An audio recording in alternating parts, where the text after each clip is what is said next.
Okay, another type of renewable energy is what's called biomass. And biomass, the prefix bio means life. So this is any sort of plant material that we can use, and essentially what we're doing is burning that to produce heat, to produce steam, to turn turbines and make electricity. And a lot of the focus initially was on crops, using crops, like corn for example, to do this. And it has some viability. You're familiar with ethanol. It's added into most of our fuels nowadays because we're trying to stretch out that amount of gasoline, make it last longer by diluting it with ethanol. If you produce enough ethanol to fill one 25-gallon gas tank, that's enough corn for one person for an entire year. So you're kind of balancing this. Do we need this as a fuel or do we need it as a food sort of thing?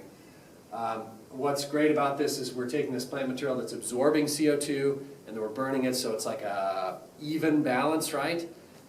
As long as we keep planting plants to make up for this, but you are still producing carbon dioxide. What they really want to use in this case is waste products like corn stalks, kind of non-food things that we can use to produce this energy. That way we're not competing with food sources in producing energy this way. Geothermal is another one. Geo means the earth, and thermal is heat, so we're using heat that's inside the earth, typically to heat water, to produce steam, to turn turbines and create electricity.